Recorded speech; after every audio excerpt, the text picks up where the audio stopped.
আচ্ছা, আপনারা কি জানেন রেল লাইনের ট্র্যাক চুরি কেন হয় না? রেল লাইনের ট্র্যাকও তো লোহার তৈরি, তাহলে রেল লাইনের ট্র্যাক কেন চুরি হয় না? চমৎকার একটি তথ্য আপনাদের সাথে শেয়ার করব, তাই আপনাদের কাছে অনুরোধ, আমাদের অ্যামেজিং নলেজ বেঙ্গলি চ্যানেলটি সাবস্ক্রাইব করে নেবেন। আর আমাদের অ্যামেজিং নলেজ বেঙ্গলি চ্যানেলের ভিডিও অডিও অন্য অনেক নকল চ্যানেলেই ব্যবহার করা হয়, তাই আপনারা আমাদের আসল চ্যানেলটি সাবস্ক্রাইব করে পাশে থাকবেন। দেখুন, লোহার তৈরি রেল লাইনের ট্র্যাক লাখ লাখ কিলোমিটার পর্যন্ত ছড়িয়ে থাকে। আপনারা শুনলে অবাক হবেন, রেল লাইনের ট্র্যাক কোনোদিনও চুরি হবে না। বড় বড় চোর কেন, ডাকাতও রেল লাইনের ট্র্যাক চুরি করতে পারবে না।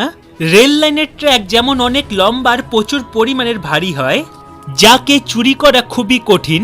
এই রেল লাইনের ট্র্যাককে চুরি করার জন্য অনেক বড় বড় মেশিনের প্রয়োজন হয়, যা কোনো সামান্য চোরের কাছে থাকে না। তবুও যদি কোনো সময় রেল লাইনের ট্র্যাক চুরি হয়, তবুও সেই লোহাকে চোর কোথাও বিক্রি করতে পারবে না, কারণ রেল লাইনের লোহার ওপর চিহ্ন